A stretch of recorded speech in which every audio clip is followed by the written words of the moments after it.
Saudara-saudara pendengar yang kami kasihi dimanapun Anda berada, Anda kembali bersama kami pada acara Telaga, Tegur Sapa Gembala Keluarga. Saya Gunawan Santoso dari Lembaga Bina Keluarga Kristen akan berbincang-bincang dengan Bapak Pendeta Dr. Paul Gunadi. Beliau adalah seorang pakar dalam bidang konseling serta dosen di Seminari Alkitab Asia Tenggara, Malang. Perbincangan kami kali ini tentang memulihkan kepercayaan. Kami percaya acara ini pasti bermanfaat bagi kita sekalian dan dari studio kami mengucapkan selamat mengikuti. Pak Paul, kalau kita sudah menikah tentunya suami harus mempercayai istrinya dan istri harus mempercayai suaminya, kan begitu Pak Paul ya, di dalam kehidupan pernikahan. Tetapi suatu saat itu kadang-kadang bisa saja salah satunya itu merasa dikhianati gitu Pak Paul. Dia sudah mempercayakan dirinya, mempercayai, tapi yang dipercayai itu yang menyalahgunakan gitu. Itu bagaimana ya Pak Paul? Topik ini topik yang penting sekali Pak Gunawan, sebab akhir-akhir ini kita sering menyaksikan begitu banyaknya perselingkuhan yang melanda keluarga, dan tidak terkecuali diantaranya adalah keluarga Kristen. Oleh karena itu saya kira penting bagi kita membahas tentang bagaimanakah caranya memulihkan kepercayaan. Karena pada waktu perselingkuhan terjadi, maka yang rusak atau yang runtuh adalah kepercayaan. Pihak yang dilukai akan harus bergumul, memberikan kepercayaan kepada pasangan yang telah menipu atau mengkhianatinya itu. Nah, ada beberapa yang bisa saya bagikan Pak Gunawan kepada para pendengar kita. Yang pertama yang mesti kita lakukan adalah melihat penyebab hilangnya kepercayaan itu. Nah, kita mesti melihatnya dengan jelas. Dan kita mesti mengakui bahwa inilah penyebabnya. Janganlah kita ini menutupi atau mengurangi kadar perbuatan yang telah merenggut kepercayaan. Misalkan, ini yang saya maksud. Pasangan kita berselingkuh, telah mengkhianati kita. Kita lihatlah itu sebagai pengkhianatan, sebagai tindakan yang dengan sengaja menyakiti hati kita, meskipun dia tahu bahwa tindakannya itu tuh memang tindakan yang salah ya, dan akan menimbulkan sakit hati yang dalam. Tapi kan tetap dia lakukan. Nah, oleh sebab itulah tindakan itu menjadi tindakan yang begitu menyakitkan hati kita. Kita mesti melihatnya apa adanya. Ada kalanya kita tidak siap melihat apa adanya. Kita malahan ya menuduh bahwa perempuan itulah yang jahat, yang nakal, yang tidak tahu diri, yang telah merampas suami kita. Seolah-olah suami kita itu tuh adalah korban. Atau kalau misalkan istri kita yang berselingkuh, istri kita lah yang korban. Dimakan atau dimangsa oleh pria jalang atau pria yang jahat. Saya kira perlu kita melihat masalah apa adanya. Bahwa ini adalah masalah yang dilakukan oleh pasangan kita. Dan karena tindakannya itu kita kehilangan kepercayaan kepadanya, bukan kepada orang lain yang di luar rumah tangga kita. Memang kadang-kadang sulit buat baik yang berselingkuh maupun yang diselingkuhi Pak Paul ya, untuk melihat fakta itu sendiri. Yang berselingkuh juga mengatakan, wah saya ya sudah lama digoda atau bagaimana, sehingga dia mencoba untuk memaafkan dirinya gitu, atau meminta maaf dari pasangannya gitu Pak Paul. Realitas itu pahit Pak Gunawan, betul sekali ya. Jadi banyak orang daripada melihat dan menelan realitas apa adanya, orang itu akhirnya mengurangi kadar realitas, mendistorsinya atau melencengkan dari apa yang sungguh-sungguh telah terjadi. Kalau kita ingin memulihkan kepercayaan kembali, maka tidak bisa tidak langkah pertama ialah melihatnya, ya mengakuinya bahwa inilah yang terjadi. Tapi sebaliknya juga di pihak yang diselingkuhi itu kadang-kadang memandang itu berlebihan gitu Pak Paul. Betul sekali, sebab pihak yang dicurangi itu tuh memang ya dalam keadaan yang terluka dalam ya. Dalam keadaan yang terluka dalam, maka ya susah sekali untuk dia melihat dengan objektif. Ya sudah tentu emosinya akan terlibat dan akan memberikan reaksi-reaksi yang sangat kuat. Nah itu bagaimana Pak Paul supaya pasangan ini bisa melihat masalah itu ya pada proporsi yang sebenarnya gitu. Itu bagaimana Pak Paul? Saya kira awalnya tak bisa tidak ya akan muncul reaksi-reaksi yang besar. Reaksi-reaksi yang kadang-kadang ekstrim sekali. Dan itu adalah saya kira ya bagian dari pemulihan itu sendiri. Sudah tentu yang diperlukan adalah di sini bantuan pihak luar ya. Misalkan seorang hamba Tuhan, seorang konselor yang dapat memandu pasangan ini sehingga di dalam reaksi-reaksi yang besar itu tuh mereka akhirnya tidak sampai ya melakukan hal-hal yang nanti mereka sesali. Misalkan dengan segera memutuskan bercerai, meninggalkan pasangannya. Nah, tindakan-tindakan ekstrim seperti itulah yang memang harus dijaga. Tapi setelah itu lewat, saya kira mereka akan mulai memasuki tahap-tahapan yang memang akan dapat memulihkan rasa percaya ini. Nah, ini biasanya kan mereka itu ingin cepat-cepat selesai gitu, Pak Paul. Cepat-cepat masalah ini terselesaikan gitu. Itu kan juga sering dialami, Pak. Dan itu yang tidak bisa terjadi, Pak Gunawan. Jadi kita mesti menyadari bahwa memulihkan kepercayaan ini menuntut waktu yang panjang. Seringkali pihak yang telah bersalah, pihak yang telah meruntuhkan kepercayaan, menuntut agar dia dipercaya kembali dengan segera. Sebab dia berkata, saya kan sudah tidak melakukannya. Kenapa kamu tetap tidak bisa mempercayai saya? Nah, ini yang harus dia sadari. Bahwa kepercayaan itu tuh memerlukan bukti. Dan bukan satu bukti. Bukti demi bukti. Hari lepas hari dia harus menyodorkan bukti.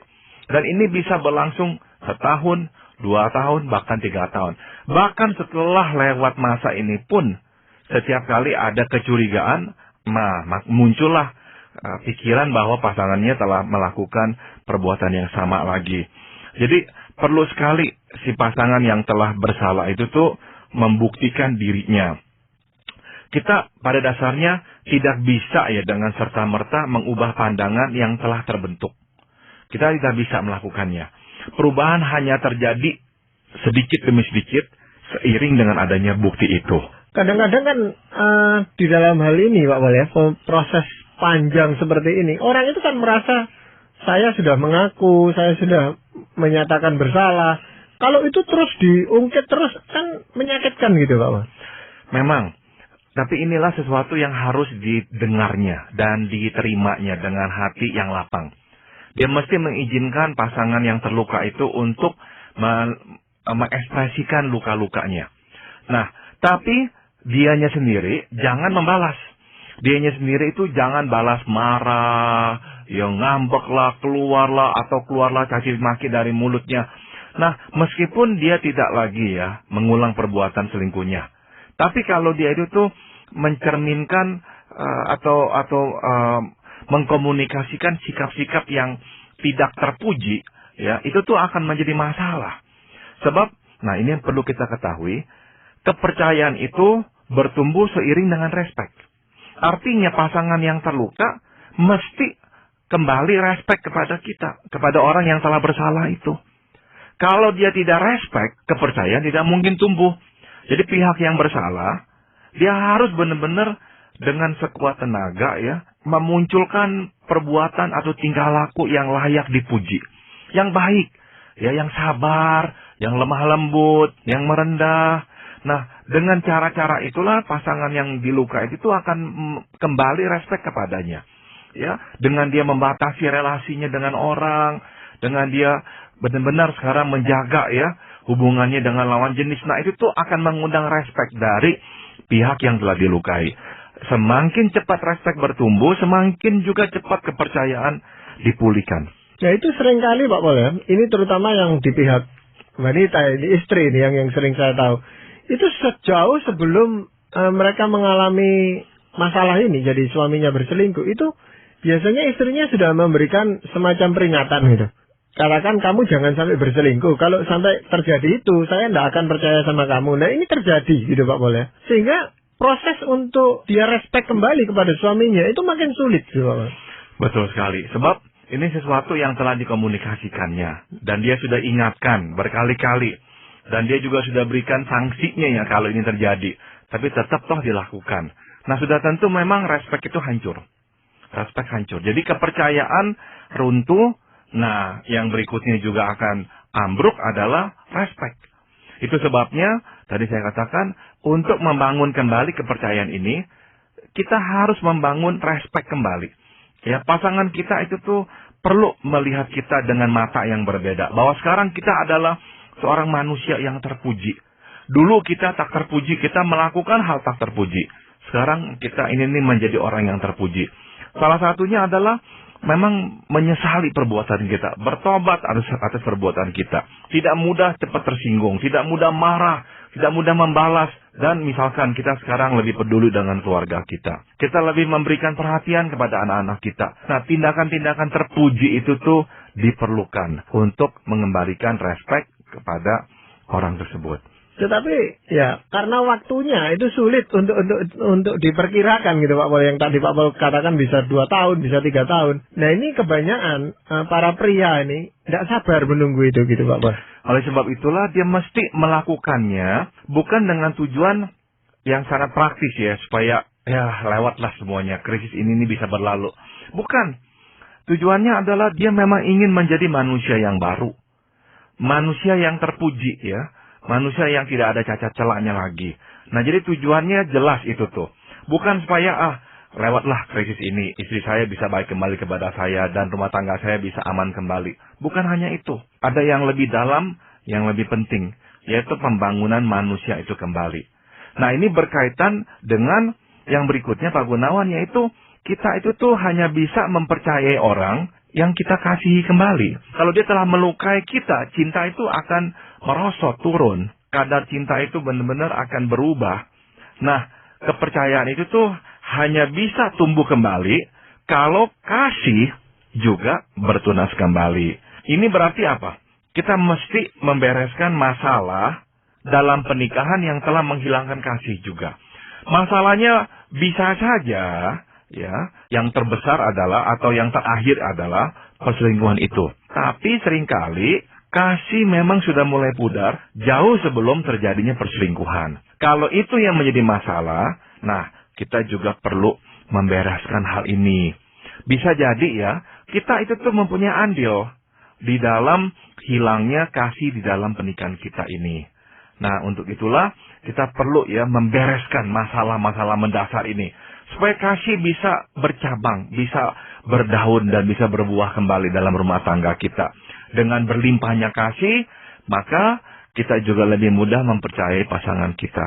Tapi kasih ini kan harus timbal balik gitu Pak Boleh. Jadi harus kedua belah pihak itu memang mau mempertahankan hidup pernikahan itu. Kalau ada salah satu pihak yang merasa sudah tidak ada harapan lagi, kan sia-sia gitu Pak Boleh. Betul sekali. Jadi kalau memang pihak yang satunya itu tuh sudah tidak ada kasih sama sekali. Oleh sebab itulah dia berselingkuh. Memang itu adalah sesuatu yang sulit untuk dibangun kembali Pak Gunawan.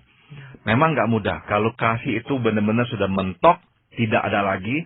Dan yang tertinggal hanyalah perbuatan-perbuatan ya, yang tidak lagi mengandung isi kasih. Memang susah sekali. Tapi langkah pertamanya adalah kalau dia ingin membereskan pernikahan ini, dia harus putus dari rekan selingkuhnya itu, dan dia benar-benar harus memfokuskan dirinya pada pernikahannya.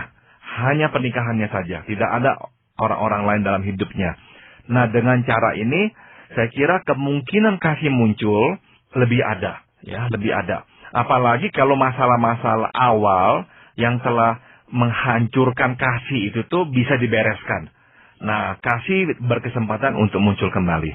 Nah, itu biasanya di pihak istri itu Pak Bol yang merasa disakiti. Itu kan sangat terluka. Lalu untuk mengasihi suaminya ini sulit sekali juga dia. Sangat sulit. Karena dia sebetulnya takut untuk dilukai kembali. Kalau dia tidak mengasihi, dia tidak lagi terlalu sakit. Kalau pasangannya atau suaminya itu melukai dia, menipu dia kembali.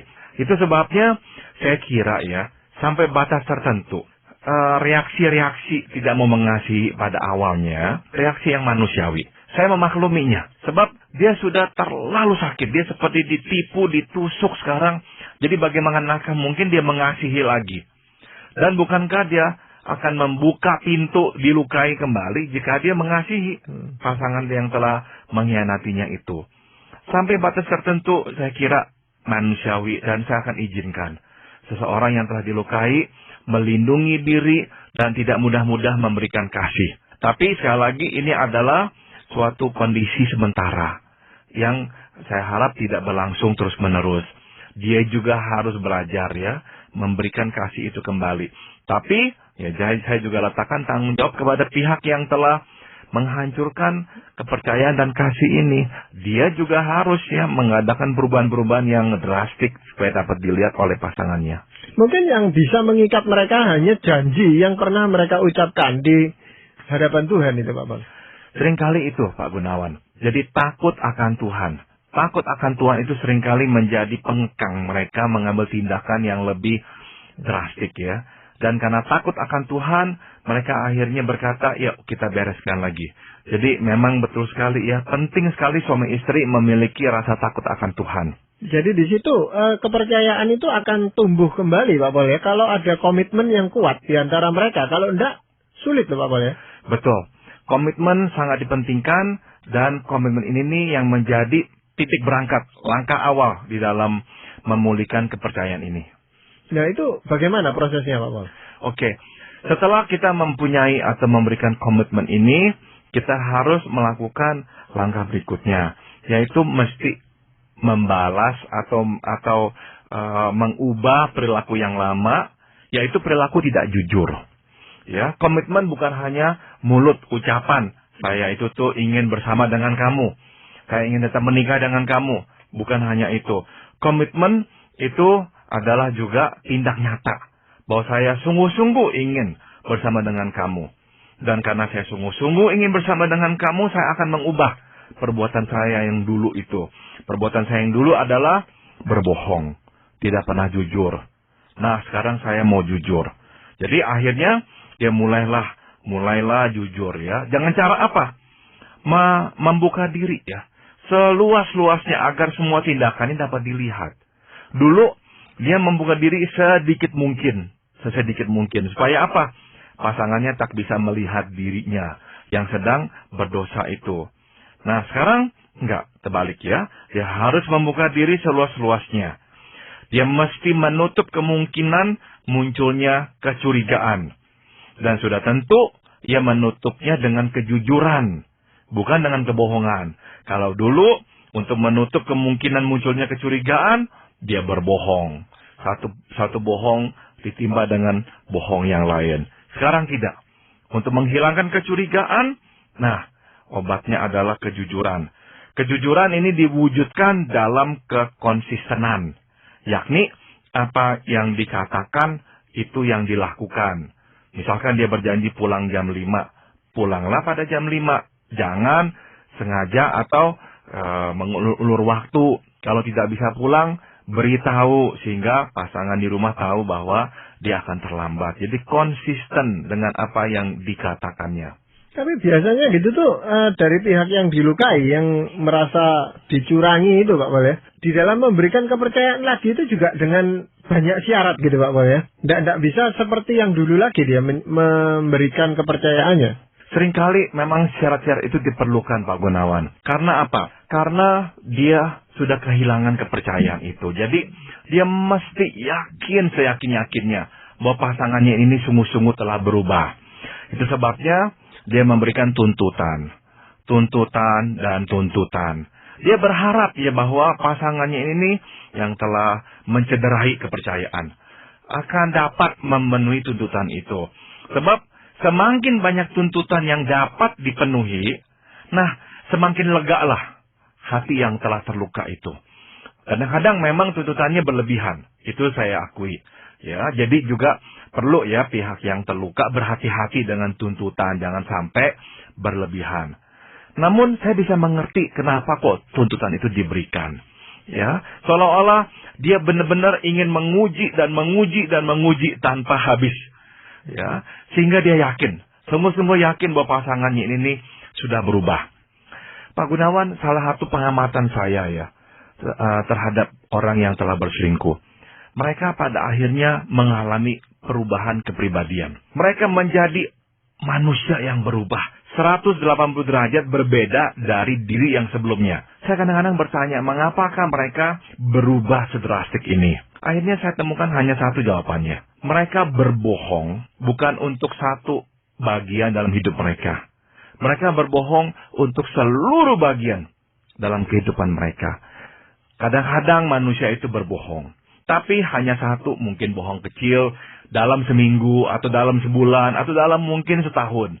Tapi orang yang berselingkuh, berbohong bukannya satu kali satu bohongan dalam satu hari. Dia berbohong 24 jam. Bahkan dalam tidurnya pun dia berbohong sebetulnya. Jadi orang yang harus berbohong 24 jam sehari dan bukan selama seminggu, tapi mungkin berbulan-bulan atau bertahun-tahun, tidak bisa tidak dia akan harus mengubah hidupnya. Dia harus mengubah sistem nilai moralnya. Dia harus mengubah kepercayaannya pada Tuhan dan perilakunya itu tuh. Semua mengalami perubahan supaya konsisten dengan kebohongannya itu. Itu sebabnya dia mengalami perubahan yang begitu drastik. Nah, biasanya pasangan yang dikhianati ini baru sadar. Pasangan saya kok telah berubah. Bahwa ternyata semua yang dia tampilkan dan dia katakan dulu itu bohong. Bohong belaka semuanya. Tidak heran sekarang dalam proses pemulihan kepercayaan, dia akan terus-menerus menguji. Karena apa? Dia ingin benar-benar tuh seolah-olah mengikis diri yang telah dibangun oleh pasangannya yang penuh dengan kebohongan itu. Dia perlu mengikisnya sehingga dia bisa menemukan kembali kebenaran di dalam diri pasangan yang dulu pernah dia kenal ini. Nah, kira-kira itulah yang terjadi Pak Gunawan. Mengapa pasangan yang terluka itu tuh akhirnya mengajukan tuntutan-tuntutan yang berat-berat kepada pihak yang telah melukainya. Ya, tapi mungkin juga berkaitan dengan resiko yang harus dia tanggung, Pak Paul ya.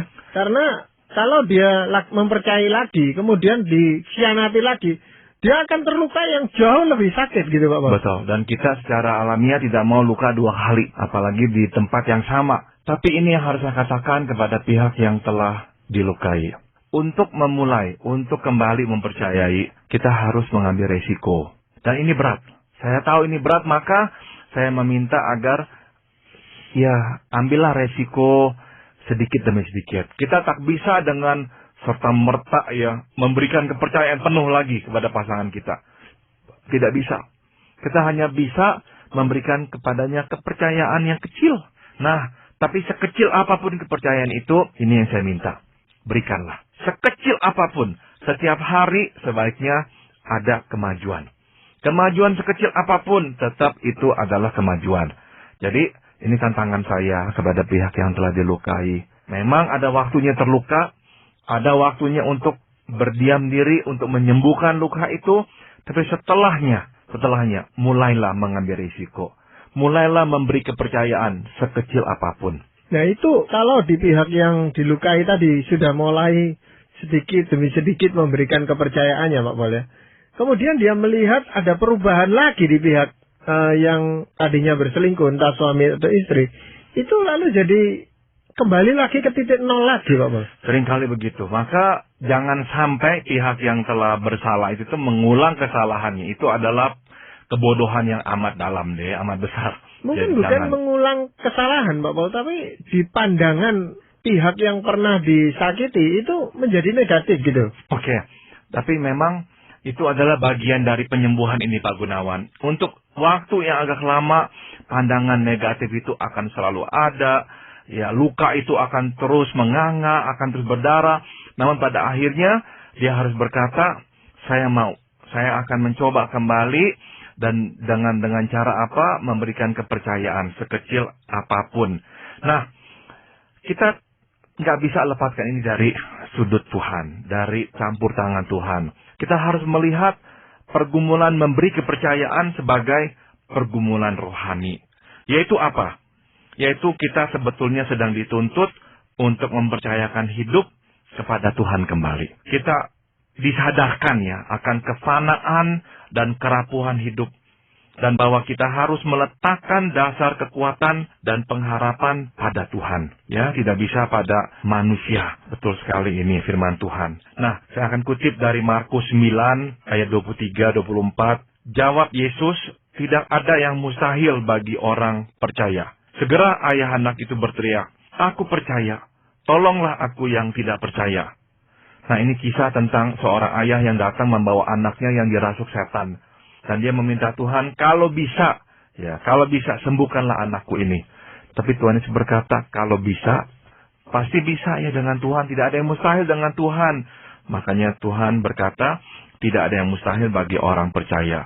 Nah, si ayah ini mengaku, dia rupanya tidak punya iman yang kuat. Maka dia minta, tolonglah aku yang tidak percaya. Nah, ini mungkin doa yang bisa dipanjatkan oleh anak-anak Tuhan yang telah kehilangan kepercayaan, yang telah dilukai. Dia mungkin tidak lagi punya keberanian, tidak lagi punya kekuatan mempercayai, tidak lagi punya iman untuk percaya, ya, mempercayakan hidupnya kepada Tuhan, bahwa Tuhan tetap akan memelihara dan menjaganya. Nah, datanglah kepada Tuhan dan berkatalah, Tuhan, tolonglah aku yang tidak percaya. Dan meminta Tuhan untuk menumbuhkan iman dalam hidupnya. Ya, terima kasih Pak Paul. Ini suatu perbincangan yang sangat menarik dan sangat bermanfaat bagi kita. Dan diharapkan ini menjadi sesuatu yang mencegah siapapun yang sudah mendengar siaran ini dari berselingkuh dan sebagainya, sehingga menimbulkan masalah atau krisis di dalam kepercayaan. Terima kasih sekali Pak Paul. Terima kasih. Para pendengar sekalian, kami mengucapkan banyak terima kasih. Anda telah mengikuti perbincangan kami dengan Bapak Pendeta Dr. Paul Gunadi dalam acara Telaga, Tegur Sapa Gembala Keluarga. Kami baru saja berbincang-bincang tentang memulihkan kepercayaan.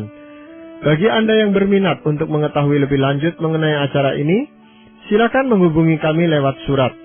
Alamatkan surat Anda ke Lembaga Bina Keluarga Kristen atau LBKK, Jalan Cimanuk 58, Malang.